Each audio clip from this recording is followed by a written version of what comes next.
Assalamualaikum warahmatullahi wabarakatuh. Perkenalkan, nama saya Muhammad Muzaini, NIM J1B 018 060 Tebenap 18. Di sini saya akan mempresentasikan mata kuliah rancangan bangun irigasi lahan kering.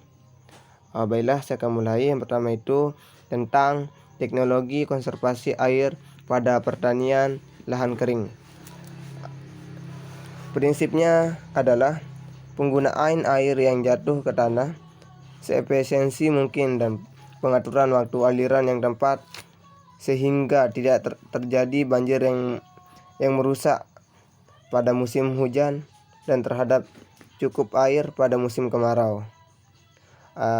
Konservasi air ada bagian juganya, itu seperti konservasi air, meningkatnya pemanfaatan dua komponen hidrologi, yaitu air permukaan dan air tanah. Yang kedua, meningkatkan efisiensi pemakaian air irigasi.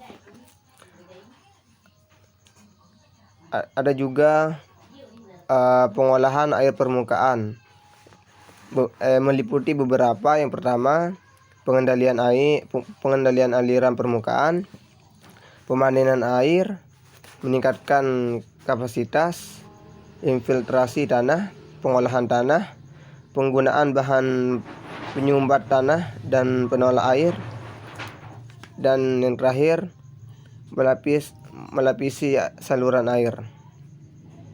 Ada juga tujuan teknologi konservasi air untuk meningkatkan masuknya air ke dalam tanah melalui infiltrasi dengan pengisian kantong-kantong air di daerah cekungan, mengurangi kehilangan air melalui evaporasi.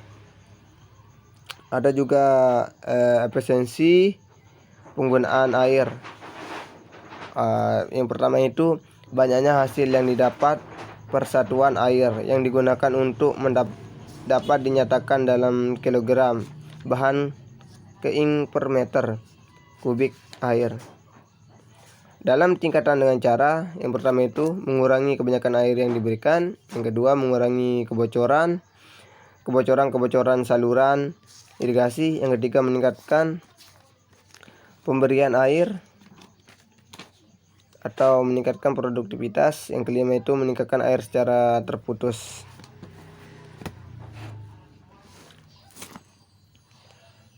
Ada juga kerugian seperti pemanenan air. Yang pertama itu memerlukan tenaga kerja dan biaya untuk membangun serta memelihara rutin. Yang kedua, mengurangi luas lahan budidaya karena sebagai digunakan untuk pembuatan bangunan.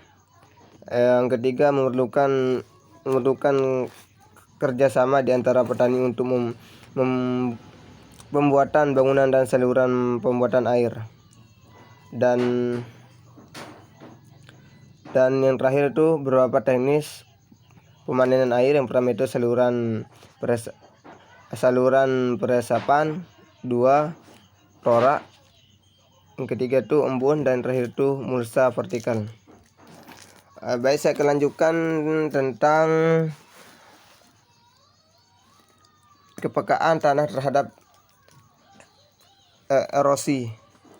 Di sini kepekaan tanah terhadap erosi itu ada beberapa yang namanya aerabilitas tanah.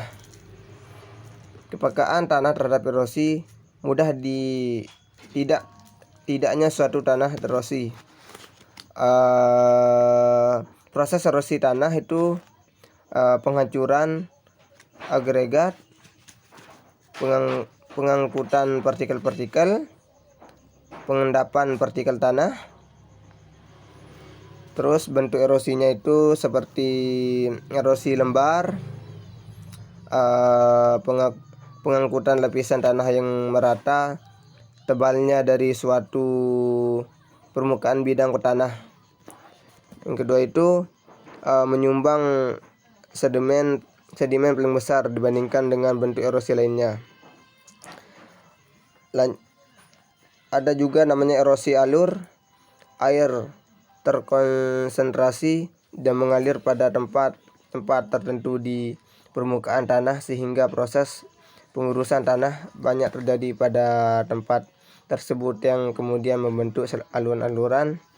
Dan ada juga yang namanya erosi parit atau aliran permukaan dengan volume yang lebih besar terkonsentrasi pada satu cekungan menyebabkan kemampuannya mengerus menjadi sangat besar sehingga mampu membentuk parit yang dalam dan lembar. Sini juga ada sifat-sifat tanah seperti mekanik, hidrologi, kimia, geologi, litologi, mineralogi, dan biologi, termasuk karakteristik profil tanah seperti kedalaman tanah dan sifat-sifat lepisan. Dan juga ada juga faktor erosi lainnya seperti evaporasi, topografi, vegetasi, fauna, dan aktivitas manusia. Di sini juga ada faktor pengolahan, perlakuan terhadap tanah, dan faktor-faktor yang mempengaruhi erobilitas tanah. Seperti sifat-sifat tanah itu, yang pertama tekstur, menunjukkan kasar halusnya tanah, ditentukan berdasarkan perbandingan butiran-butiran atau fraksi pasir, debu, dan liat. Yang kedua itu